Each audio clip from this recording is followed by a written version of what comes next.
ଆମ୍ଭମାନଙ୍କୁ ମଧ୍ୟ ଧୀରେ ଆଉ ପରିବର୍ତ୍ତନ ହେବାର ନାହିଁ। ଆଉ ସମୟ ଆମମାନଙ୍କୁ କେମିତି ମନ ପରିବର୍ତ୍ତନ ହେବାର ଅଛି ଆଜ୍ଞା? ଶୀଘ୍ର ଶୀଘ୍ର ମନ ପରିବର୍ତ୍ତନ ହେବାର ଅଛି ଆଜ୍ଞା। ଆମେ ଯଦି ଦେଖିବା ଯକ୍ଷଙ୍କ ବିଷୟ ଲୋକ ପୁସ୍ତକ ତାର 19:5 ଆମେ ଦେଖିବା ସେ ସ୍ଥାନକୁ ଆସି ଉପରକୁ ଚାହିଁ ତାଙ୍କୁ କହିଲେ, ଯକ୍ଷିୟ ଶୀଘ୍ର ଓହ୍ଲାଇ ଆସ, କାରଣ ଆଜି ମୋତେ ଅବଶ୍ୟ ତୁମ୍ଭ ଘରେ ରହିବାକୁ ହେବ। ଆଉ ନ ସେଥିରେ ଯୀଶୁ ତାଙ୍କ ବିଷୟରେ କହିଲେ, ଆଜି ଏହି ଗୃହରେ ପରିତ୍ରାଣ ଉପସ୍ଥିତ ହୋଇଅଛି, ଯେଣୁ ଏ ମଧ୍ୟ ଅବ୍ରାହ୍ମଙ୍କ ଜଣେ ସନ୍ତାନ। Hallelujah hallelujah. ଆଜି ସେ କାହା ଘରେ ଯିବା ପାଇଁ ଆସିଥିଲେ? ଯକ୍ଷଙ୍କ ଘରେ।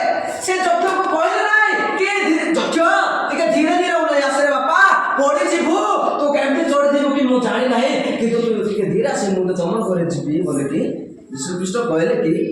କିନ୍ତୁ ଆଜି ଆମର ମଣ୍ଡଳୀରେ ଶିକ୍ଷା କେମିତି ଚାଲୁଛି? ଆଜି ଆମର ମଣ୍ଡଳୀରେ ଉପଦେଶ କୋଉ ପ୍ରକାର ଚାଲୁଛି? ଯଦି ତୁ ମଦ ପିଉଛି ତେବେ ଆମେ ତାକୁ କଣ ବୋଲି ଶିକ୍ଷା ଦେଉଛୁ, କଣ ବୋଲି ବୁଝାଉଛୁ ଆଜ୍ଞା? ହଠାତ୍ ଛାଡବ କି? ଧୀରେ ଧୀରେ ସିନା ଛାଡବ। ନା ସେ ଶୀଘ୍ର ଛାଡବ କି? ଧୀରେ ଧୀରେ ସିନା ଛାଡବ। ସେ ବ୍ୟଭିଚାର କରୁଛି, ତାକୁ ହଠାତ୍ କହିଲେ ହବ କି? ନାଇଁ। ଛାଡେ କହିଲେ ସେ ଛାଡ଼ିଦବ କି? ନାଇଁ।